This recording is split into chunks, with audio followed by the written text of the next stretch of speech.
आप लोग के सामने मैं एक इंपॉर्टेंट बीमारी के बारे में बात करने जा रहा हूं और वो है आज का pandemic disease corona virus infection, आज जिसे कोविड-19 के नाम से जाना जाता है। ये पैंडेमिक डिजीज जिसे हिंदी में महामारी कहते हैं। आप लोगों ने सुना होगा किसी जमाने में कि पूरे मुल्क में हैजा फैल गया है या पूरे मुल्क में प्लेग फैल गया है। ये सब अपने आप में एक महामारी थे। उसी तरह से आज के टाइम की महामारी ये कोरोना वायरस डिजीज है। सोशल मीडिया, व्हाट्सएप, फेसबुक के जरिए हमारे पास बहुत सारे इंफॉर्मेशन है ये कोरोना वायरस के बारे में। इसमें कुछ सही है और कुछ गलत। इस सही गलत के चक्कर में बहुत सारे लोगों की जिंदगी पे और बिजनेस पे काफी असर पड़ा है। लोगों में एक बहुत डर का माहौल बना हुआ है। लोगों को लगने लगा है कि अगर उनको ये इन्फेक्शन हो जाएगा तो उनका मरना पक्का है, जबकि ये बिल्कुल गलत बात है। ऐसे सिचुएशन में मेरी जिम्मेदारी है कि मैं आपके सामने सही इंफॉर्मेशन दूं और गलत बातों से आपको सावधान करूं। आइए समझते हैं इस वायरस के बारे में। जो सबसे पहला केस दुनिया के सामने आया वो वुहान शहर से, जो चाइना में पड़ता है। जब आउटब्रेक हुआ था तो उस टाइम कुछ लोग वहां पे गए हुए थे, कुछ लोग बिजनेस के लिए, कुछ एजुकेशन के लिए और कुछ लोग घूमने के लिए। सेम टाइम पे जब वो वापस आए एक मुल्क से दूसरे मुल्क से तीसरे मुल्क, और इस तरह से पूरे दुनिया में ये इन्फेक्शन फैलता गया। सबसे पहला सवाल कि ये बीमारी फैलती कैसे है। आपको बता दूं, ये बीमारी क्लोज कांटेक्ट से फैलती है, सांस के जरिए। ये एक रेस्पिरेटरी डिजीज है। ये वायरस हमारे नाक से होते हुए सीधे लंग्स में पहुंचता है। आप इस वायरस के स्ट्रक्चर को देखिए, इसमें कुछ स्पाइक्स जैसे नुकीली चीजें हैं और साथ में हमारे लंग्स का फोटो देखिए, कितने ब्रांचेस बने हुए। ये वायरस सीधे नाक के रास्ते से होते हुए हमारे लंग्स में जाता है और आसानी से चिपक जाता है। ये वहीं पे मल्टीप्लाई होता है, उसके बाद से नुकसान पहुंचाना स्टार्ट करता है। तो यहाँ पे साफ मतलब है कि जो ज्यादातर सिम्टम्स हमारे पास में आते हैं वो लंग्स से रिलेटेड होते हैं। और ये वायरस अगर आपके खाने के साथ पेट में जाए तो पेट में एसिड प्रोडक्शन होता है खाना पचाने के लिए, जिससे ये वायरस मर जाता है। तो इसका मतलब ये हुआ कि खाने से ये वायरस नहीं फैलता है। एक बहुत बड़ा कंफ्यूजन है लोगों में कि क्या नॉनवेज खाने से भी ये वायरस फैलता है। मैं आपको बता दूं, बिल्कुल नहीं फैलता है। आउटब्रेक जब हुआ था वुहान से, तो वहां पे एक सी फूड मार्केट है। अब वो सी फूड मार्केट में एक साथ काफी सारे लाइव एनिमल्स, जिंदा जानवर और फिश जैसे सी फूड मिलते हैं। रिसर्च के हिसाब से एक एनिमल वायरस और एक ह्यूमन वायरस मिलकर के म्यूटेशन हुआ और एक नया वायरस बन गया। तो इसलिए हम इसे नोवेल कोरोना वायरस भी कहते हैं। अभी के टाइम पे ये पूरा का पूरा ह्यूमन वायरस है और सिर्फ इंसान से इंसान में फैलता है। इसलिए अगर आपको कोई ये कहे कि मटन खाने से या चिकन खाने से भी इन्फेक्शन फैलता है तो गलत बात है। हाँ, वो जनरल प्रिकॉशन है कि हम जो भी खाना बनाएं उसको बहुत अच्छे से पका करके खाएं। एक इंसान से दूसरे इंसान में ये इन्फेक्शन कैसे फैलता है। आप मान लो ये इन्फेक्शन मुझे हो चुका है और मुझे खांसी होना स्टार्ट हो चुका है, तो मेरे खांसी करने के दो तरीके होंगे। एक तो मैंने हवा में खांसी किया और दूसरा मैंने अपने हाथों पे खांसी किया। दोनों कंडीशन में मैं ये इन्फेक्शन एक दूसरे को फैला सकता हूं। अगर मैंने हवा में खांसी किया तो मेरे मुंह से वायरस निकला और वो 1 से 1.5 मीटर तक जाकर के नीचे चला जाएगा। उस बीच में अगर मेरे अगल बगल में कोई है तो उसके हाथ पे चिपक जाएगा वायरस या उसके मुंह पे लग जाएगा ये वायरस। अगर मैंने अपने हाथ पे खांसी किया और मैं अपने घर पे बैठा हूं तो मैंने पानी पीने के लिए जग को टच किया, फ्रिज खोला या किसी भी सामान को टच किया, और अगर मैं बाहर जाने के लिए निकलता हूं तो मैंने लिफ्ट को टच किया या किसी भी चीज को मैंने टच किया, उस बीच में कोई दूसरा इंसान आकर के उसी सेम चीज को टच करता है, तो ये हमारी नॉर्मल आदत होती है कि हम लोग अपने हाथ को बार बार अपने मुंह पे लगाते हैं, नाक को टच करते हैं, आंख को भी टच करते हैं। तो इससे आसानी से ये इन्फेक्शन उस इंसान को भी हो जाएगा। नाक पे वायरस गया, नाक से होते हुए सीधे लंग्स में चला जाएगा। लोगों में ये भी कंफ्यूजन है, ये वायरस हवा में भी उड़ता है क्या। आपको बता दूं कि ये वायरस हवा में नहीं उड़ता है। आपको जैसे मैंने बताया कि मैंने खांसी किया तो मेरे मुंह से वायरस निकल के 1 से 1.5 मीटर तक जाकर के नीचे चला जाता है, तो ये वायरस हवा में नहीं उड़ता है। अब किसी को ये इन्फेक्शन हो जाए तो क्या क्या सिम्टम्स आएंगे, यानी कि मरीज के अंदर लक्षण क्या क्या होंगे इस बीमारी के। जो सबसे पहला लक्षण स्टार्ट होगा वो तो आम फ्लू जैसे सर्दी जुकाम और गले में खराश, लेकिन इसके साथ में सूखी खांसी और बुखार भी होगा। मतली जैसा यानी कि उल्टी होने का मन भी होगा पेशेंट को, और धीरे धीरे ये सिम्टम्स और ज्यादा बढ़ते जाएंगे वक्त के साथ में उनकी हिस्ट्री भी देखिए कि पिछले 10 से 12 दिनों में वो किन किन जगहों पे गए हैं। ये अगर वो जगह पे गए जहां पे ये इन्फेक्शन बहुत ज्यादा फैला हुआ है तो फिर ज्यादा चांसेस है कि इनको ये इन्फेक्शन हो सकता है। लेकिन इसका मतलब ये नहीं अगर किसी को भी सर्दी जुकाम और बुखार है तो सभी को ये इन्फेक्शन है। आप साथ में ये भी देखिए उनकी हिस्ट्री के 10 से 12 दिन में किन किन जगहों पे गए हैं। अगर ये उन जगहों पे गए जहां पे ये कोरोना वायरस का इन्फेक्शन बहुत ज्यादा फैला हुआ है तो हाँ, ऐसे केसेस में ये बीमारी होने के बहुत ज्यादा चांसेस हैं। 80 to 85% केसेस में सिर्फ माइल्ड सिम्टम्स आते हैं। माइल्ड का मतलब कि ज़्यादा सीरियस सिम्टम्स नहीं होंगे, हल्का सा सर्दी जुकाम और बुखार। लेकिन 10 से 15% केसेस में ज़्यादा सीरियस सिम्टम्स आते हैं कि जब सांस लेने में तकलीफ होने लगे, गले में बहुत ज़्यादा दर्द होने लगे, जैसे सिम्टम्स लाइक अस्थमा और दमा जिसे कहते हैं, इंग्लिश में शॉर्टनेस ऑफ ब्रेथ या डिस्निया हो जाए। अब तक बच्चों में ये बीमारी ज्यादातर नहीं देखी गई, लेकिन इसका मतलब ये नहीं कि बच्चे 100% सेफ है। ज्यादातर बड़े लोगों में इस बीमारी का असर देखा गया है। नौजवान और हेल्दी लोग इस वायरस को आराम से बर्दाश्त कर सकते हैं, लेकिन जिनका उम्र 60-70 साल से ज्यादा है, बूढ़े, ज़ईफ और जिनको साथ में कोई दूसरी बीमारी भी है जैसे कि डायबिटीज, हाइपरटेंशन, दिल की बीमारी, उनके लिए यह वायरस को बर्दाश्त करना मुश्किल होगा। उम्र के साथ और बाकी बीमारियों के साथ इंसान का इम्यून सिस्टम थोड़ा कमजोर हो जाता है।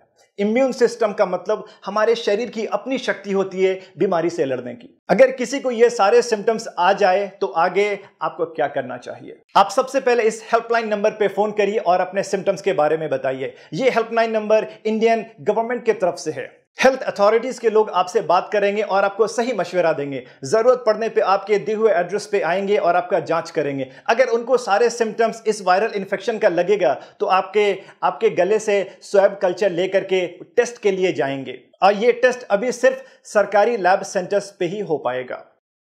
फोन नंबर के अलावा हर स्टेट में कुछ खास सरकारी हॉस्पिटल है जिसे इस वायरल इन्फेक्शन का स्पेशल सेंटर बनाया गया, आप वहां पे जाइए। आपका टेस्ट अगर के पॉजिटिव आ जाता है तो उसके बाद में क्या होगा?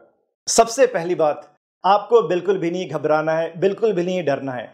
80 to 85%, 80 से 85% लोगों में सिर्फ माइल्ड सिम्टम्स आते हैं, हल्के सिम्टम्स। अगर सिम्टम्स जरा सा है तो आपको एक स्पेशल वार्ड में आइसोलेट कर दिया जाएगा 2 हफ्ते के लिए, जहां पे आपका सिम्टोमेटिक इलाज चलेगा। अगर किसी को बहुत ज्यादा दिक्कत हुआ सांस लेने में तो उनको आईसीयू में रखा जाएगा, जहां पे वेंटिलेटर की सुविधा भी उपलब्ध होगी, जो कि सिर्फ 10 से 15% लोगों में हो रहा है। आपको जब मैंने 2 हफ्ते के आइसोलेशन के बारे में बोला तो आइसोलेशन को मैं अच्छे से समझा दूं।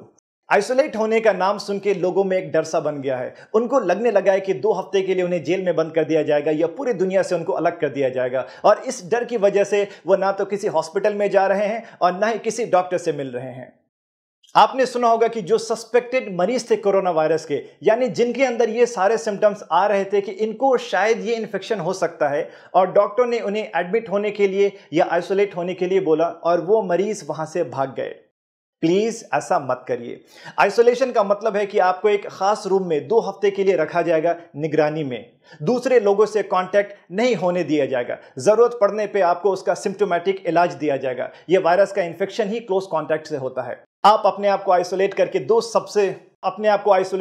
सबसे बड़ा काम कर रहे हैं। एक तो बिल्कुल सही टाइम पे आपका इलाज स्टार्ट हो गया, दूसरा आपसे किसी और को यह इन्फेक्शन नहीं फैलेगा। आपके 2 हफ्ते आइसोलेट रहने से सैकड़ों लोगों की हिफाजत होगी, आपकी अपनी फैमिली की हिफाजत होगी, और 2 हफ्ते के बाद आप अपनी आम जिंदगी सेहतमंद होकर के बिल्कुल नॉर्मली गुजार सकते हैं। इस बीमारी का इन्फेक्टिविटी रेट और डेथ रेट कितना है? आइसोलेट होने पर जब इतना फोकस किया जा रहा है तो उसकी सबसे बड़ी वजह है इसका हाई इन्फेक्टिविटी रेट, यानी एक इंसान से दूसरे इंसान में बहुत तेजी से फैलता है। सबसे पहला केस दुनिया के सामने दिसंबर 2019 में आया था, लेकिन आज 21 मार्च के सुबह तक पूरी दुनिया में 2,75,000 से ज्यादा लोग इन्फेक्टेड हो चुके हैं। इंडिया में 235 लोग का केस अब तक पॉजिटिव हो चुका है, और सस्पेक्टेड केस और भी बहुत ज्यादा हैं। लेकिन एक अच्छी बात यह है कि इसका डेथ रेट 4% से भी कम है, यानी कि अगर 100 इंसान को इन्फेक्शन हो जाए तो डेथ सिर्फ 3 या 4 लोगों में हो रहा है। और वो 3-4 लोग जो इन्फेक्टेड है वो भी जो ज्यादा बूढ़े, ज़ईफ हैं या जिनकी इम्यून सिस्टम बहुत ज्यादा कमजोर है। आपको अगर ये इन्फेक्शन हो जाए तो उसके बाद आपका इलाज कैसे होगा? अगर आपको सिम्टम्स नहीं है तो आपको होम आइसोलेशन के लिए मशवरा दिया जाएगा। अगर माइल्ड सिम्टम्स है तो आपको एक स्पेशल वार्ड में आइसोलेट किया जाएगा, जहां पे आपको निगरानी में रखा जाएगा और सिम्टोमेटिक इलाज दिया जाएगा। सिम्टोमेटिक इलाज का मतलब है कि आपको जो भी तकलीफ है वो तकलीफ को कम करने की दवा दी जाएगी। अगर आपको बुखार है तो बुखार की दवा दी जाएगी, खांसी है तो खांसी की दवा दी जाएगी, या उल्टी हो रहा है तो उल्टी के लिए दवा, पेट में दर्द है तो पेट दर्द की दवा। अगर केस बहुत ज्यादा सीरियस है, यानी कि सांस लेने में दिक्कत होने लगी है, सांस की प्रॉब्लम है, तो ही ऐसे सिचुएशन में आईसीयू की जरूरत पड़ेगी। अभी 100% कोई भी स्पेसिफिक मेडिसिन या वैक्सीन मार्केट में नहीं आया है। अब इस बीमारी को आगे फैलने से कैसे रोका जाए? आपको जैसे मैंने बताया कि इसका इन्फेक्टिविटी रेट बहुत ज़्यादा है, यानी 1 से 2, 2 से 4 और 4 से 8 बहुत आसानी से फैलता है। अगर किसी एक इंसान को ये इन्फेक्शन हो जाए और हमने उसको एक जगह पे आइसोलेट कर दिया तो उस इंसान से आगे नहीं फैलेगा, या खुद हमने अपने आप को ज़्यादातर लोगों से दूर रखा, वो इसलिए कि हमें पता नहीं है कितने लोग इन्फेक्टेड है, तो हमने अपने आप को बचा लिया। ये आइसोलेशन और ये दूरियां ही इस इन्फेक्शन को आगे फैलाने से रोकेगा। आगे हमें क्या क्या प्रिकॉशंस लेने चाहिए?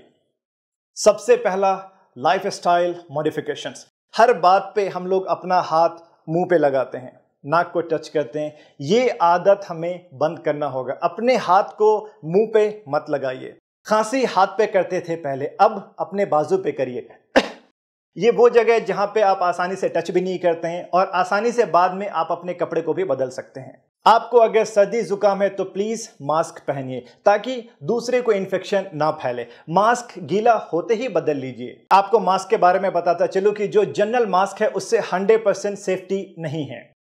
सर्जिकल मास्क या N95 मास्क से काफी हद तक सेफ्टी है, लेकिन N95 मास्क सभी के लिए रिकमेंडेड नहीं है। जो हेल्थ केयर के लोग हैं, जो मरीज से बहुत क्लोज रहते हैं, उनके लिए ये बिल्कुल जरूरी है। एक एंटी पॉल्यूशन क्लॉथ मास्क है जो यूज कर सकते हैं आप, और सुबह से रात तक मास्क लगाने की भी बिल्कुल जरूरत नहीं है। लोगों से दूरियां मेंटेन करना काफी होगा। बाहर किसी भी पब्लिक एरिया में जा रहे हैं तो प्लीज मास्क लगाइए।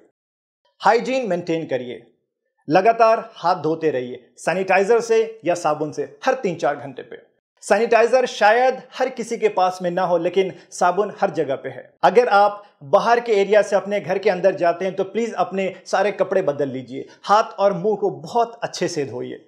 भीड़ में जाने से अपने आप को रोकिए, वो शादी की भीड़ हो, राजनीतिक भीड़ हो या कोई धार्मिक भीड़ हो। हाथ मिलाना और गले मिलना अभी बंद करिए। हर इंसान से 2-3 मीटर की दूरियां मेंटेन करिए।